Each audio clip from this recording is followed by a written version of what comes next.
My sister stole my fiancé for his potential years later. She lost everything she took. She married the man. She betrayed me, but while their life fell apart, I built the future she always thought should have been hers. My mother liked to say that my life finally made sense once I got engaged. And honestly, for a while, I let myself soak that in, like it was some kind of proof that I hadn't completely messed everything up. I was 31. I had a decent job as a marketing manager for a mid-sized company in a coastal city on the east side of the country. I had my own apartment that I could barely afford, but still loved. And I had a fiancé who looked good in pictures and said all the right things in front of my parents. On paper, it really did look like I had checked all the adult boxes in the right order. And my mother clung to that like it was her personal achievement. I met him at a charity event, one of those slightly pretentious local galas where people drink sparkling water in thin glasses and pretend they are changing the world by posing for photos. A friend from college had invited me saying there would be good networking and decent food. And I believed her because I was tired of microwaving frozen dinners and scrolling through a social media app in my sweatpants. He was a consultant, the kind of person who says strategy every 3 sentences and somehow makes it sound impressive instead of empty. He smiled at me like he was genuinely listening when I talked about campaigns and client expectations, which in hindsight should not have felt as special as it did. But there I was anyway, hooked on basic emotional competence in a suit. We started seeing each other after that night slowly at first, then in this steady rhythm that made my mother sigh in relief every time she heard his name. Weekends away in little rented cabins, dinners in quiet restaurants where they folded the cloth napkins like origami, walks by the water when the weather behaved. I brought him home to meet my parents 4 months in, and my mother practically staged a parade in the kitchen, throwing together appetizers and acting like she was going to be interviewed about it later. My father shook his hand and nodded in that approving way that means, "You look like someone who will not embarrass me at dinner." My sister showed up late that night because of course she did. She was 2 years younger than me and had this lifelong talent for spinning everything into a competition that I never remember signing up for. Growing up, if I got good grades, she suddenly had to get better ones. If I joined a club, she joined something more impressive. If I brought home a boyfriend, she turned into this hyper-friendly version of herself who laughed too hard at his jokes and casually mentioned her achievements like they were background noise. It was never open warfare, just this constant low-level tension like static in the air. When she walked into the living room and saw my fiancé sitting on the couch next to me, she turned on that bright performative smile she uses when she wants to be unforgettable. She hugged him, complimented his shirt, and settled into the chair across from us, with her legs crossed at the knee like she was posing for a magazine. She touched his arm when she laughed at something he said the way she always did with men she wanted to charm. And I remember telling myself it was just her usual behavior, that I was not going to start this new phase of my life by falling into old paranoia.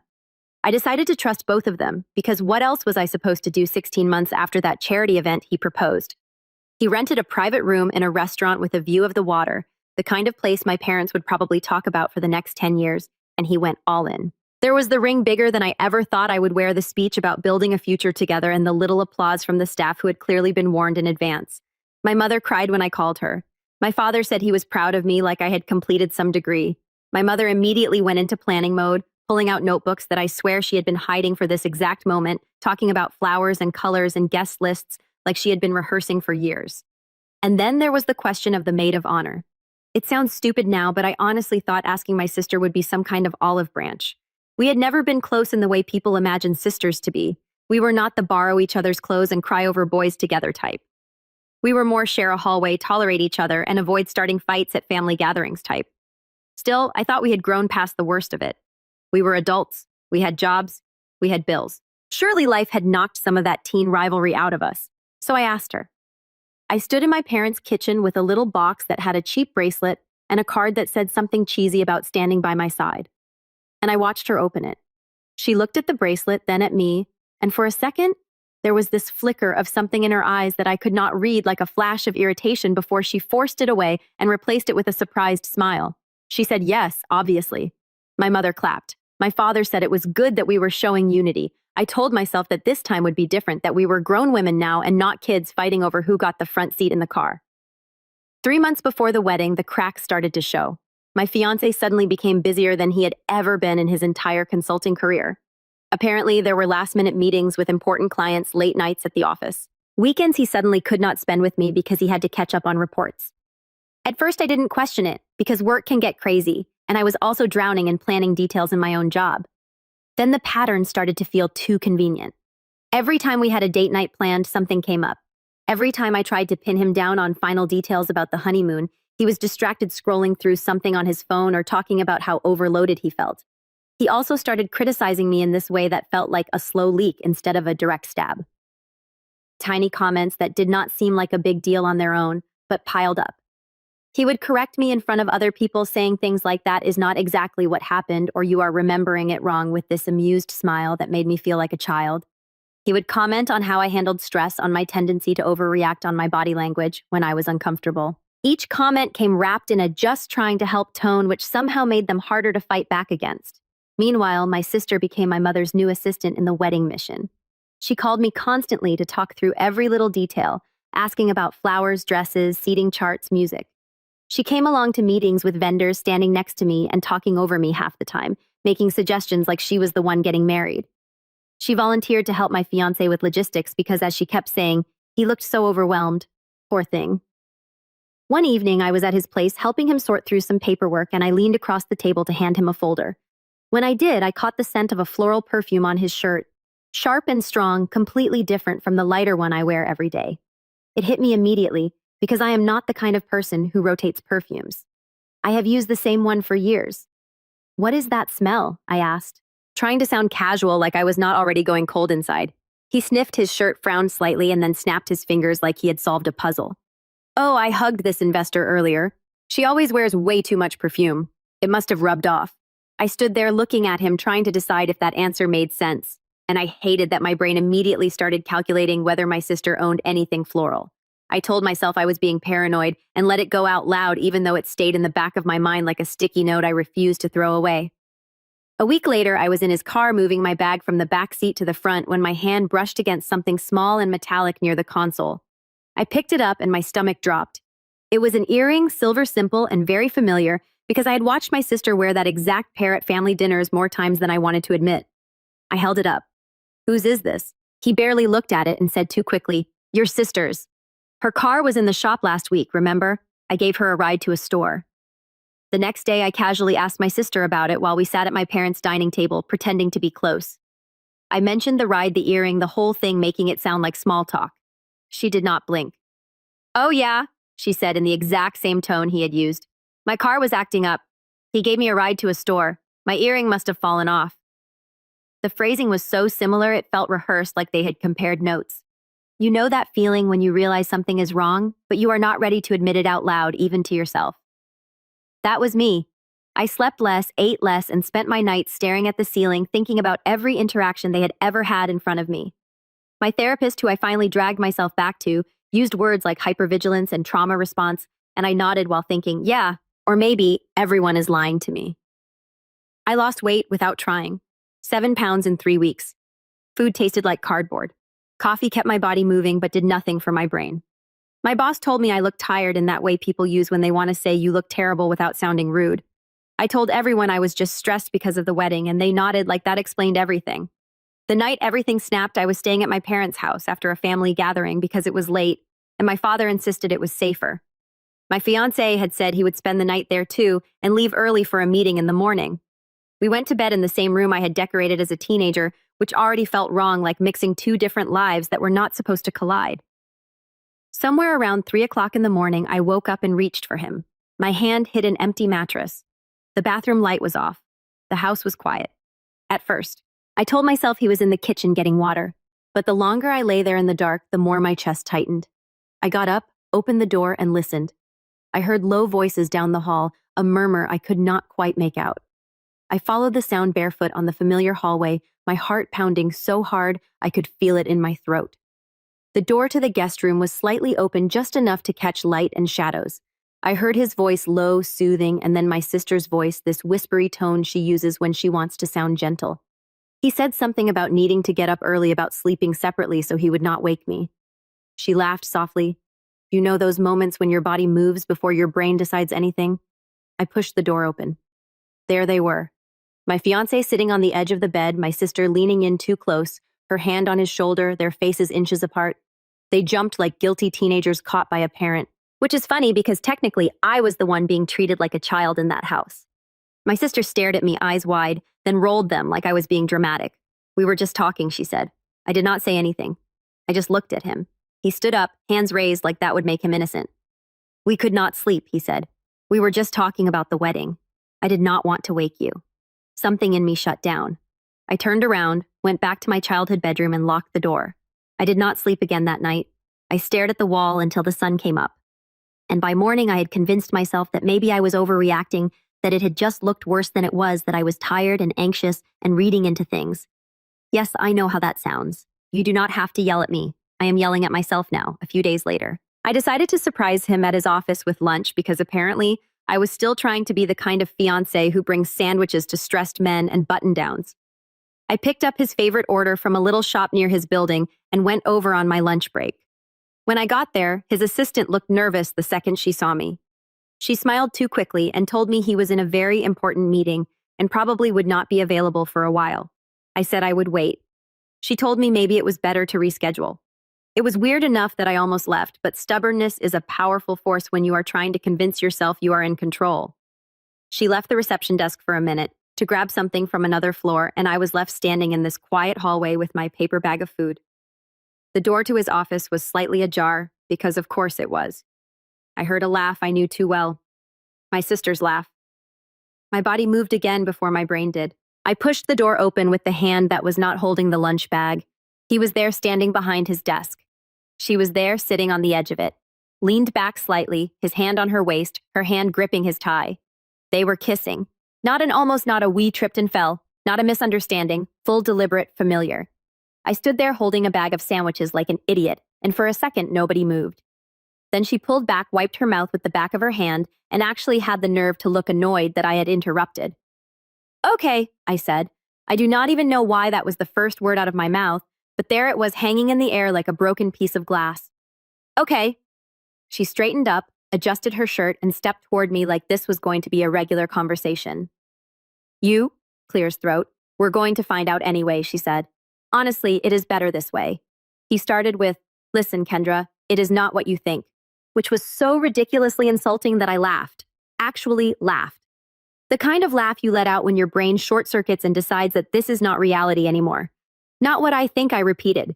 You are kissing my sister in your office during work hours while I am on my lunch break bringing you food. How exactly am I supposed to interpret that? My sister stepped in like she was proud to take center stage. We have been seeing each other for a while, she said. Since before the engagement party, feelings just changed. 5 months, he said, like he could not stop himself from providing a detail that no one had asked for. It has been 5 months. 5 months. That meant while I was trying on dresses, while my mother was picking out centerpieces, while I was pretending that the floral perfume and the earring were coincidences, while my therapist was telling me to trust my gut, I felt the floor under my feet, the weight of the bag in my hand, the pressure in my chest. I felt my face burning, my throat closing, tears already gathering, even though I did not want to cry in front of them. I am leaving, I said. My voice sounded flat and far away like it belonged to someone else. Do not come after me. Do not call me. Do not text me. He started to move around the desk, saying my name, reaching out, and I stepped back like his hands were on fire. My sister opened her mouth like she was going to explain something, like there was any explanation that would make this less disgusting, and I just shook my head. I walked out down the hallway, pasted the assistant who had clearly known something and could not meet my eyes.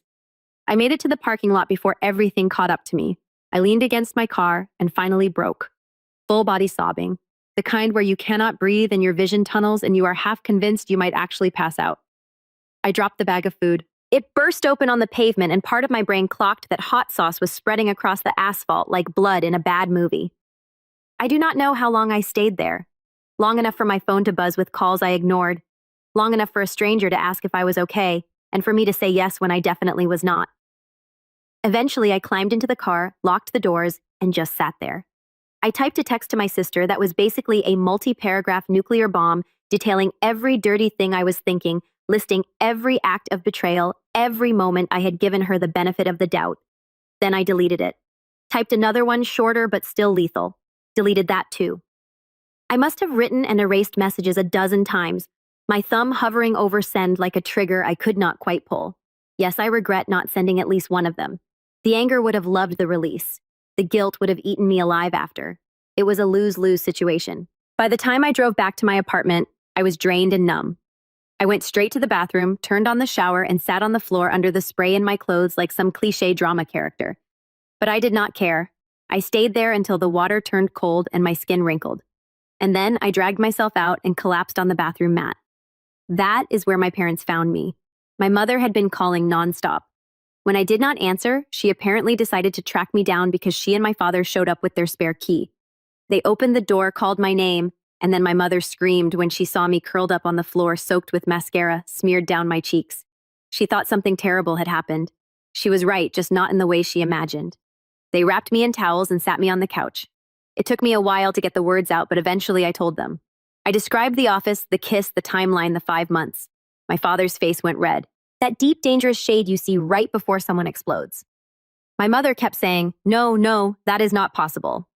Because denial is apparently hereditary in our family. My father swore he was going to go and take care of it, which I think was his way of saying he wanted to punch my ex-fiancé. And honestly, I was not totally against the idea in that moment, but my mother grabbed his arm and told him that getting arrested would not help the situation. She shifted into practical mode, the one she uses when someone is sick or there is a crisis. She called vendors, canceled bookings, started making lists. She was weirdly efficient while I sat there shaking. The ring went back the next day. I did not hand it to him in person. I put it in a little box, wrote a short note that said, "We are done," and left it with the doorman at his building. He called me 7 times that day. I let every call go to voicemail, then deleted them without listening. The fallout in our social circle was exactly what you would expect from people who love drama but hate responsibility. Some friends reached out to support me, saying they had always thought something was off, that they were on my side. Others stayed neutral, which is just cowardice with better branding. One woman who I had considered close sent me a message that said, "I really do not want to get involved." Like this was a neighborhood dispute about a parking spot and not my entire life imploding. The worst part was finding out how many people had noticed things between my sister and my ex and decided not to tell me. "They always flirted," one acquaintance said later. "We figured it was harmless." Another mentioned how they seemed really comfortable together at gatherings. Apparently, the world watched the slow-motion car crash and thought, this is none of my business. One of the vendors called my mother and casually mentioned that my sister had already been in touch to adjust some details, talking about reusing the arrangements and keeping the theme. My mother told me that like she was giving a weather report and I had to leave the room before I threw something at the wall. The idea that my sister was sliding into the wedding plan I had made, like swapping names on a form, made me feel physically sick. We had one family dinner where my mother insisted we should all talk things through. My father sat at the head of the table, gripping his fork so hard I thought it might snap. I sat there staring at my plate. My sister walked in with this infuriating mix of guilt and defiance on her face. Halfway through the meal, she slammed her fork down and said, "For once I get something before you do, and suddenly I am the villain. You have always had everything, and I was just supposed to clap from the sidelines." I looked at her, genuinely stunned. "You getting something before me is sleeping with my fiancé," I said. "That is the hill you want to die on, that you finally won." My mother started crying. My father yelled. My sister stormed out. I sat there thinking, this is what my family thinks love looks like. The months after that were ugly in a dull, repetitive way. I kept up with therapy because falling apart in front of a stranger who is paid to listen is better than falling apart at my desk. I cried in the shower almost every day. I stalked their profiles on a social media app, checking for pictures of them together, reading comments from people congratulating them like they were some fairy tale couple instead of 2 people who had stepped on me like I was a stepping stone. I watched as they quietly made things official. I found out about their civil ceremony not from my parents, but because a neighbor of my parents tagged them in a photo. My mother called me after that, voice trembling, saying she had not known they were doing it that quickly and that she had begged them to wait. I believed her, but it did not make it hurt less. Work stopped being a place where I could at least pretend to be functional. My performance tanked. I had a full breakdown in the bathroom 10 minutes before a big pitch and still tried to do the presentation with red eyes and a shaky voice. The client chose another agency. My boss pulled me into a conference room later and asked if I needed a leave of absence. One night, after drinking an entire bottle of wine alone in my living room, I stared at the ceiling and realized that if I stayed in that city, I was going to slowly dissolve. Everything reminded me of them. The restaurant where he had proposed, the street where my sister and I had taken pictures pretending we were close. The office building where I had walked in with sandwiches and walked out with my heart in pieces. Around that time, an opening came up in our company's branch in the middle of the country. A more senior position, more responsibility, a bigger paycheck. The manager there had suddenly resigned, and they needed someone experienced to take over. My boss mentioned it gently, like she was trying not to scare me with an opportunity. My mother, when I brought it up, asked if running away would really fix anything. You will still have the same memories, she said, fiddling with a spoon at the kitchen table. You will still feel the same pain. I will not run into them at the grocery store. I said, that is enough for now. I applied. I got the position. I packed my life into boxes and watched my apartment empty out. The night before I left, I opened my sister's profile one last time. There she was, smiling in a white dress that was not the dress I had chosen, standing next to my ex, who was wearing the same smug expression he had worn when he slid the ring onto my finger. I closed the app, turned off my phone, and told myself that the version of my life where I married him officially died that day. Moving to the new city felt like stepping into a parallel universe where no one knew the worst thing that had ever happened to me. I rented a small place near the office, threw myself into work harder than I ever had, and smiled politely at people who commented on my dedication. I made friends with a colleague in human resources who gently pulled me into a book club so I would not spend every weekend alone. I also set a rule with my mother. No more updates about my sister unless there was an actual emergency. No casual mentions, no little comments about how happy they look, no comparisons. The first time she slipped and said something about them going on a trip, I snapped completely. I raised my voice, told her I did not want to hear my sister's name again, and hung up on her. Then I sat on the kitchen floor and cried because I hated talking to my mother like that. But I hated hearing about them even more. I blocked my sister and my ex on every app I could think of. I deleted their numbers. I told mutual friends that if they wanted to stay in my life, they could not bring them up. Some friends understood. Others got defensive, saying I was being too extreme, and I ended up cutting them off too. Very fun chapter of life. Highly do not recommend. Every once in a while, the past would ambush me. Anyway, a colleague walked into a meeting one afternoon wearing a strong floral perfume that hit my nose and sent me straight back to the moment I had sniffed my ex's shirt. I had to excuse myself and hide in the bathroom until my hands stopped shaking. Months passed. My therapist said I was doing the work. I felt like I was mostly just surviving. About 4 months after I moved, my company sent me to a regional conference in another city. You know the type. Endless panels about trends. Networking sessions where you trade business cards with strangers you will never email, forced small talk over lukewarm coffee. I went because my position required it, not because I actually wanted to be there. On the first night, there was a dinner for participants assigned seating because someone in planning hates freedom. I ended up next to a man who introduced himself as an analyst recently transferred from another branch. He was not excessively charming. He did not have that polished I am used to being the center of attention energy that my ex had. He was quieter, more observant. He asked me questions about my job and actually listened to the answers without constantly pivoting back to his accomplishments. We talked about work at first, then about books, then about the weird things people say in performance reviews. He made me laugh a couple of times. Real laughing, not the polite kind, when the dinner was over. He asked for my card and said he would email me some resources he had mentioned. I said, sure. He actually followed up. We started exchanging messages about projects, sending each other reports and ideas. It stayed in the professional lane for a while, but there was a warmth to it that I noticed and tried very hard not to overthink. My colleague in human resources picked up on it faster than I did. One day she looked at my phone lighting up with his name and raised an eyebrow. He likes you, she said. He is being friendly, I said. She gave me the kind of look you give a friend you love, but whose denial is exhausting. Several months later, he asked if I wanted to grab dinner while he was in town for meetings. I stared at the message for a solid 10 minutes before answering. My stomach flipped. My hands felt weirdly cold. We met at a small restaurant near my apartment. Nothing fancy, just a place with decent food and quiet corners. I wore jeans and a top that made me feel like I had put in effort without screaming, "This is a date." The conversation started easy enough. We talked about work, our coworkers, the way company leadership pretended to understand ground-level problems. Eventually, the topic shifted to books and movies, then to childhood stories, and for a moment, I forgot to be on guard. Then he asked a completely harmless question about whether I had always lived on the east side before moving to the middle of the country. It was innocent. He did not know what he was poking. I felt it like a wave. The room tilted. My chest tightened. My hands started shaking under the table. I grabbed my water and could not get it to my mouth without the glass clinking against my teeth. "Hey," he said, noticing immediately. "Are you okay?" I tried to say yes, but the word got stuck. My throat closed up and suddenly I was gasping. Full panic attack in public. My vision tunneled, my ears rang, and I could hear myself making these embarrassing sounds that did not even feel human. He did not freak out. That is what I remember most. He did not make a scene, did not rush me, did not pepper me with questions. He just leaned in, kept his voice low and calm, and said, "Breathe with me. Okay, in, out, just focus on the sound of my voice." He counted breaths quietly until mine started to steady. He asked if I wanted to leave, and I nodded. He paid the check without making me feel guilty, walked me to my car, and asked if I felt safe to drive home. I said yes, even though I still felt like a wrung-out towel. The next day, flowers showed up at my office. Not a cliché romantic bouquet, just a small arrangement with a note that said, "No pressure. I hope you're okay." I spent several hours staring at that note before I called him that night. When he picked up, I blurted out the story about my ex and my sister. I told him everything from the perfume to the earring to the office kiss to the wedding that never happened. I cried while I talked. I apologized for crying. I apologized for apologizing. He listened.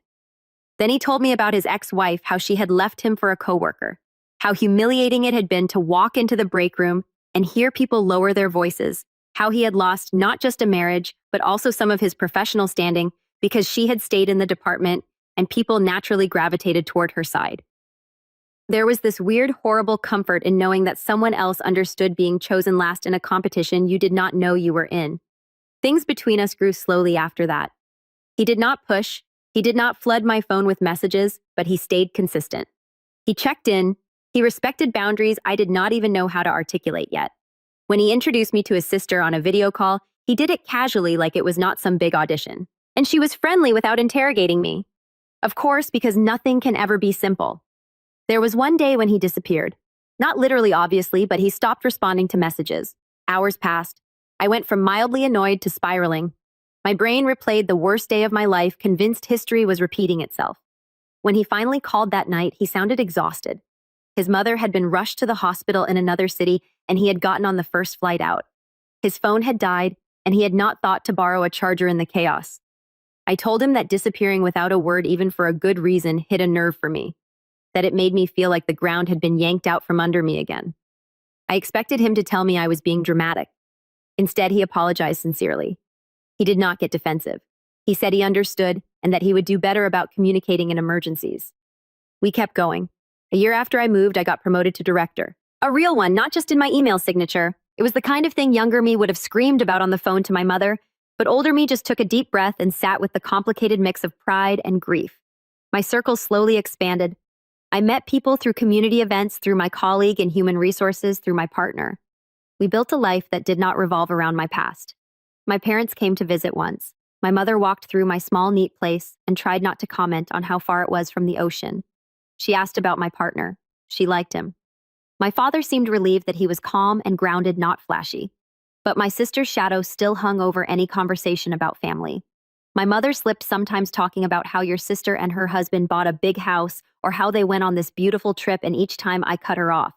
I did not want the updates. She eventually learned. Then came the weekend trip that changed everything again. My partner suggested we get away for a couple of days to a small town known for its vineyards and quiet streets. We drove out, stayed in a cozy inn, went to tastings, pretended we knew anything about notes and finishes. On the second night, we were sitting under string lights in a garden, and he looked more nervous than I had ever seen him. He pulled out a ring. I felt every muscle in my body tense. For a split second, I was back in that private room with a view of the water and a man who had promised me forever with one hand while texting my sister with the other. Then I breathed, looked at the man in front of me. He was not my ex. He was the one who had held my hand through panic attacks, who had listened to my ugly stories, who had apologized when he messed up instead of turning it around on me. He asked if I wanted to marry him. And for the first time, the word yes felt like something I was choosing, not something I was performing. We had a small wedding, 30 people. Our co-workers who had become real friends, his sister, my parents. No elaborate ballroom, no big performance, just vows we wrote ourselves and dinner afterward, where people actually talked to each other instead of posing for photos. My mother begged me to invite my sister as a gesture, and I eventually sent an invitation more to keep the peace than anything else. The response came in a short message saying she had a scheduling conflict but wished us well. I think I actually preferred that. I did not want her anywhere near that day. We bought a modest house together, nothing giant or dramatic, just a place with enough room for an office and a guest room. We painted walls ourselves. We argued about where to put furniture and laughed about it later. We found a routine that felt boring in the best possible way. Months into the marriage, during a dinner with some colleagues of his, someone mentioned an old account that had been the subject of a brutal competition in the industry years ago. They joked about how my partner had stolen it right out from under another guy, and my partner laughed a little awkwardly and moved the conversation along. On the way home, I asked him about it. He hesitated. You know how small the industry is, he said. People end up crossing paths without knowing it. What does that mean? I pressed. He sighed. That account, I landed the one they were talking about. Your ex was the one who lost it. He had been courting them for months. I came in late and closed the deal. I stared at him. My chest started to feel tight again.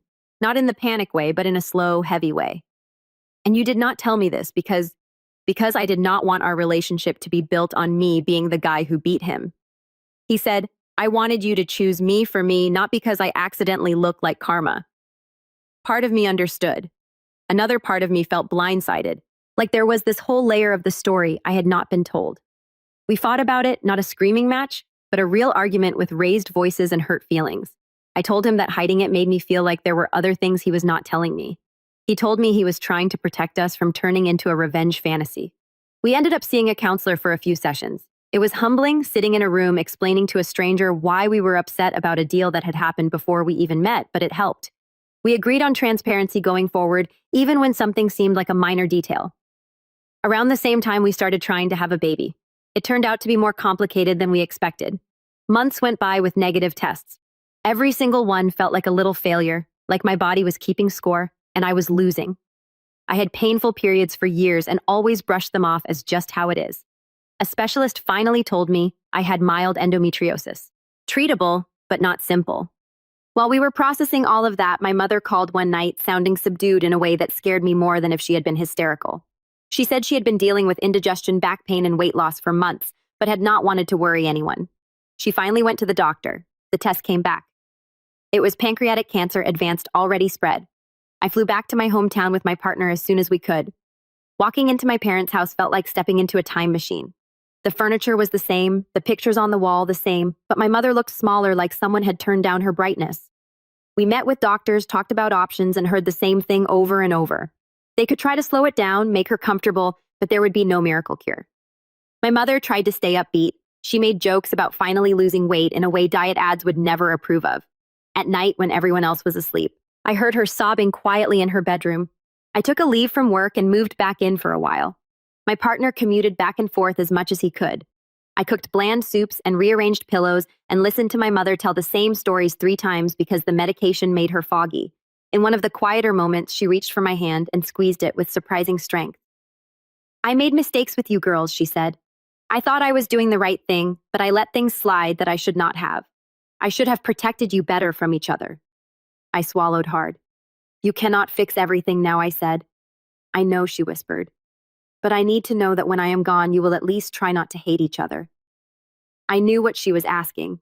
I also knew I could not promise what she wanted, so I gave her a softer version. I will try not to let the hatred win, I said. It was the most honest thing I could offer. She died 3 days later, early in the morning with me. My father, my partner, and yes, my brother-in-law at her bedside.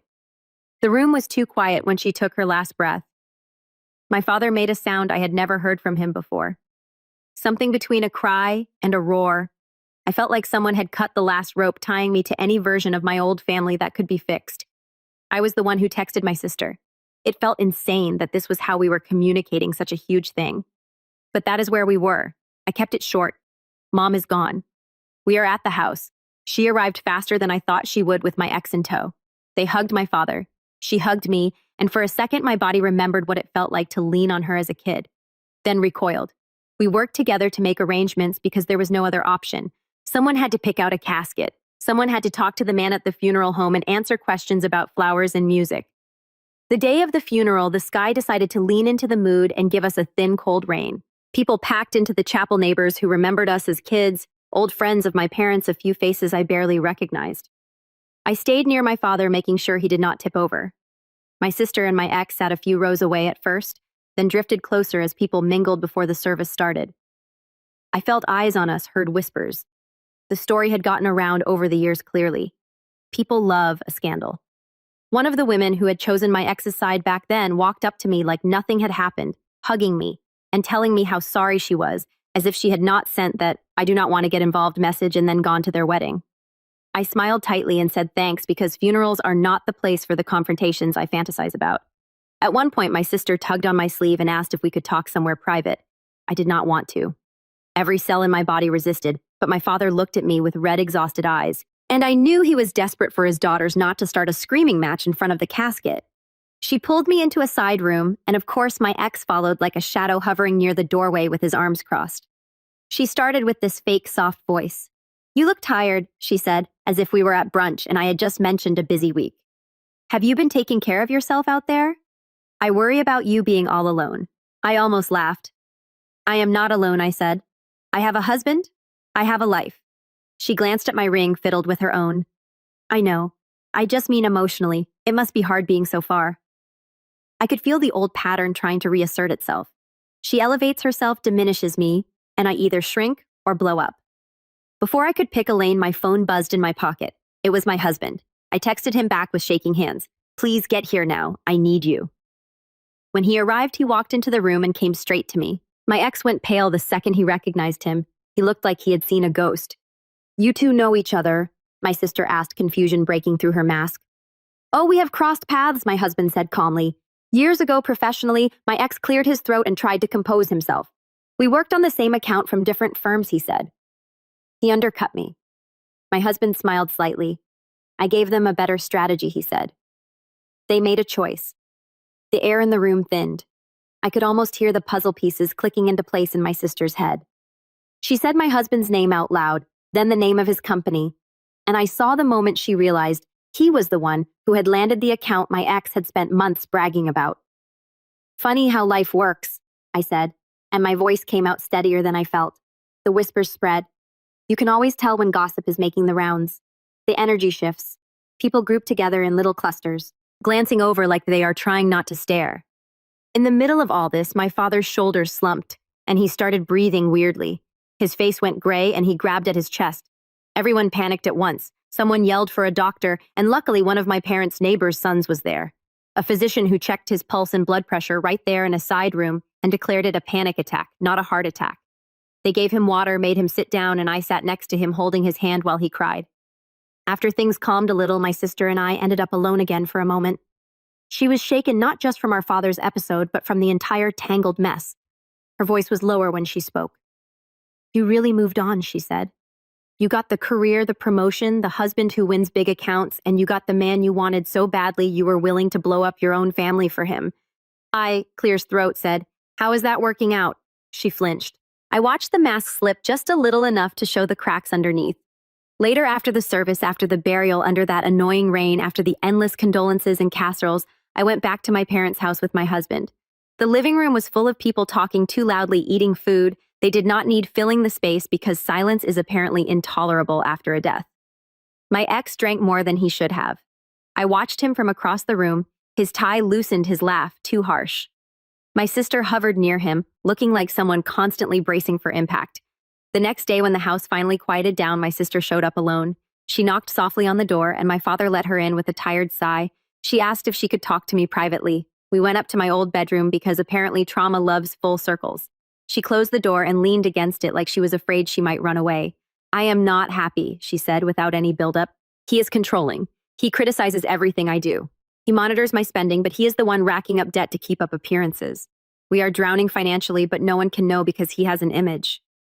I sat on the edge of the bed and looked at her. For the first time, I saw not just the girl who took what I had, but a woman who had cornered herself into a life she did not know how to leave. I met with a lawyer. She admitted it is not going to be easy. I signed a prenup I did not really read because I was so focused on beating you to the altar. He made sure everything is tied up in a way that makes leaving complicated. I will not get the house. I will not get much at all. I will get freedom. I guess that is still something I said. She laughed bitterly. "You must be thrilled. Karma, right?" I looked at her in silence for a few seconds, just taking in the mess she had walked herself into. Then I answered, my voice calm and colder than I expected. "You know what, I am not thrilled, but I'm also not sad for you. You made your choice knowing exactly what it would cost. You destroyed our family, humiliated me, and took him knowing he was trash. Now you want sympathy from me." She opened her mouth to say something, but I lifted my hand to stop her. "I spent months thinking I owed you something," I said. "That may be because we share blood. I had to find a way to forgive you, but I do not. You do not get my forgiveness. You do not get my pity, You get what you earned, absolutely nothing from me. She started to cry quiet at first, then with those ragged little sobs she used to fake as a kid to get our parents' attention. I did not move. I just watched her completely done. I need to go help our father, I said, finally standing up. You should probably leave before this gets uglier. She wiped her face with the back of her hand. So that is it, she asked. You are just done with me. I was done with you the second I walked into that office and saw you on his desk. And I said, I just did not admit it to myself until now. Mom wanted us to try not to hate each other. I tried, but trying does not mean I have to let you back into my life. I walked out of the room without looking back. I heard her sobbing behind me, but I did not stop. In the days that followed, we handled the logistics of the funeral like coworkers on a project we both hated. Short-clipped messages about schedules, flowers, and paperwork. Everything went through our father. We were never alone in the same room again. I went back to my life in the middle of the country a few days later carrying a little box of my mother's things and a surprisingly clear sense of closure. Grief for her anger that would probably never fully burn out, something almost like pity for my sister. A few weeks after I returned, right around the time my husband and I were seriously considering starting medical procedures for fertility, I missed a period. I did not think much of it at first because stress had been playing ping pong with my cycle for months. Then I missed another. I took a test in the bathroom, staring at the little window like it was going to personally insult me. It came back positive. I sat on the floor and laughed, then cried, then laughed again, because apparently my body had decided that between funerals and possible divorce drama and unresolved childhood wounds, this was the moment to finally cooperate. Telling my husband was one of the purest pockets of joy I have ever experienced. For a moment, it was just us in our house with this tiny piece of good news floating between us like a fragile bubble. I told my father next. He cried in a good way this time, saying that my mother would have loved to see it. I did not tell my sister. Not a message, not through my father, not at all. She did not get to be part of this. A few weeks later, my father mentioned he had accidentally let it slip during a phone call with her. She had apparently asked how I was doing, and he said, "Oh, excited about becoming a grandmother." There was a long silence on her end. She sent me a message later that day, just congratulations. I am happy for you. I read it, felt nothing, and deleted it without responding. I did not block her. That would have required acknowledging she mattered enough to block. I just never replied, ever. My father told me months later that my sister had finally left my ex. The divorce was brutal. She lost the house, most of the money, her social circle. She moved into a small apartment and got a regular job. My father sighed when he told me, clearly hoping I would soften. I did not. Good. I said she wanted him so badly. Now she knows exactly what he is worth. My father looked disappointed, but I was done pretending to care. She made her bed. She could lie in it alone. I heard through my father that she tried to reach out a few more times over the following year. Messages I never opened. A card at Christmas I threw away unopened. An attempt to show up at my father's house when I was visiting. I left through the back door before she arrived. We do not talk. Not occasionally. Not on holidays. Not ever. My father asks sometimes if I would consider letting her meet the baby. My answer is always the same. No. He stopped asking after the third time. She does not get pictures. She does not get updates. She does not get to know if my child is a boy or a girl until my father accidentally mentions it months after the birth. She is not part of this story anymore. She does not get a redemption arc. I still flinch when I catch a whiff of sharp floral perfume in a crowded room, not because it makes me think of her, but because it reminds me of the version of myself who ignored her gut. That woman is gone. I do not ignore my instincts anymore. Trust does not regrow just because time passes. But here is what I do know. If my ex and my sister had not detonated my life when they did, I would probably have married him, moved into some house my parents approved of, had kids with a man who talked down to me and flirted with anyone who laughed at his jokes. I would have stayed in that coastal city, orbiting around my family's expectations, always trying to keep the peace while slowly disappearing. Instead, I moved. I broke. I rebuilt. I fell apart again. I picked up the pieces so many times that I lost track of which version of myself I was trying to assemble. And somehow through all that, I ended up in a life that actually feels like mine. A job I earned. A partner who shows up when my chest tightens instead of causing it. A baby who will grow up in a house where love is not a competition. The scars are still there. I still shake sometimes when I talk about it. I still have dreams where I am walking into that office with a bag of sandwiches. I still wake up angry. Healing is not a straight line. It is more like a spiral you trip over again and again. But if you are asking me whether my sister stole my man here, is what I will tell you now with my whole chest. She did not steal anything. She took out the trash for me, and now she can keep it. I do not want him back. I do not want her back. I do not want anything from either of them, except for them to stay exactly where they are, far away from me and everything I have built. My sister wanted to win so badly that she grabbed a bomb thinking it was a trophy. That is on her. I have moved on. She has not. And honestly, that is the best revenge I ever planned. She freed up my life in the ugliest, most painful way possible. And I will be dealing with the fallout for years. But I will never again have to sit across a table wondering if the man holding my hand is secretly waiting for someone else to walk into the room. I know some people would wrap this kind of story up with a neat bow like, and now everything is perfect, and I have completely forgiven everyone, but that is not where I am. I do not live in that kind of movie. I still get irrationally tense when an unknown number calls my phone because some part of me expects another emotional grenade. There are days when I am feeding my baby in the middle of the night, half asleep, and my mind drifts back to the girl I was sitting on the bathroom floor in that apartment, soaked and shaking, thinking there was no way life would ever feel normal again. I wish I could go back and sit next to her. I would not tell her to be strong because she already was. I would just tell her that she was allowed to let things break that were never meant to last. My father sometimes mentions her in passing, testing to see if I will soften. I do not. He has learned to keep her life and mine completely separate. When he visits me, he does not bring her up. When he visits her, which I assume he does, though we do not discuss it, he does not mention me. I do not think about what she is doing. I do not check her social media because I deleted every trace of her years ago. I do not wonder if she is happy or sad or regretful. She is a person who used to be my sister, and now she is just someone I used to know who made the worst choice possible. People sometimes ask if I will ever forgive her. My answer is simple.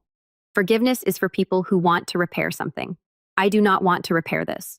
I want it to stay exactly where it is, dead and buried with the version of my life she destroyed. Do I hate my sister? No. Hate requires energy I do not have for her anymore. What I feel is simpler and colder. Indifference. She is out there somewhere living with the consequences of her choices, and I am here living with mine. The difference is, my choices led me to a life I actually want. Hers led her to a small apartment and a man who treats her like garbage. I did not cause that. She did. And I have zero obligation to care. My father asks about her more often lately, probably scared that if he dies, we will drift apart completely. I tell him the truth. If something happens to you, I will handle whatever needs to be handled. But I will not have a relationship with her. We will communicate through lawyers if necessary. That is it. He looks sad when I say it, but he does not argue. He knows me well enough to know I mean it. But I will also not hand them the matchbox again. Sometimes people who hear my story say things like, I could never forgive that. Or on the other extreme, family is family. You have to move past it. Oh. I think both sides are missing the point. It is not about a clean decision stamped with approval. It is about waking up every day and choosing where to place people in your life so you can actually live it without bleeding out emotionally. There's a version of my life where I stayed angry forever, where every new good thing was immediately overshadowed by thoughts of how they ruined everything. That version of me would be stuck in the past, replaying the office scene on loop until it replaced everything else. I flirted with that version for a while. It felt safe in a twisted way, because if you never stop looking backward, you never have to risk trusting anything new. The life I am in now still carries all the same scars, but it has more rooms in it. There is space for grief, for rage, for tiny, stupid moments of happiness, like my husband making bad jokes while we assemble furniture, or my baby grabbing my finger like I am the only stable thing in the room. When I catch myself spiraling, I try to remember that the worst part of the story is not the end of it. The worst part is just the part that tried the hardest to convince me that it was all I would ever be. I am not the woman abandoned at an office door holding a bag of food anymore. I am not the woman crying under cold shower water, waiting for someone to rescue me from my own bathroom. I am the woman who moved, who took the promotion, who cried in a restaurant in front of a man who did not run away. I am the woman who said yes a second time, knowing exactly how wrong it could go, and still choosing to open that door. I am the woman who told her sister to her face that some things cannot be undone even if you regret them later. If you want a moral, I do not really have one. This is not a story about karma neatly sorting everyone into boxes. My sister is still out there rebuilding her life in that small apartment. My ex is probably still trying to impress people at networking events, pretending his life did not crack down the middle. My father is learning to live without my mother wandering from room to room in that house that holds too many memories. I am here in my own house in the middle of the country, learning how to hold joy and pain in the same day without feeling like a fraud. What I can tell you is this. If someone shows you that they are willing to climb over you to reach what they want, believe them. Do not wait for them to suddenly grow a conscience in the exact moment you need them to choose you. And if your own family cheers them on while you are bleeding, you are allowed to step back. You are allowed to build a life without inviting them to sit in the front row. People love to say blood is thicker than water, like it is a spell that solves everything. They forget that you can drown in both. I am not interested in drowning for anyone anymore. I will visit the shore, I will wave, I will check in, but my home is on land. I chose myself. In a life I built from the pieces they thought were useless. So no, I do not send my sister anything at all. No long messages about forgiveness, no carefully worded updates, no attempts to make her feel better about what she did. The block between us is not temporary, it is the foundation I built my new life on. For now. The fact that I can go entire days without thinking about her feels like enough. Maybe one day I will go months, maybe years. Maybe I will never think of her at all unless someone says her name out loud. Honestly, that sounds perfect to me. Right now, I am busy learning how to live in a house where no one is competing with me for a spotlight that never should have existed in the first place. I am busy loving a child who will grow up hearing that love does not require stepping on anyone to feel real. I am busy being grateful in a quiet, stubborn way that the worst night of my life did not get the final.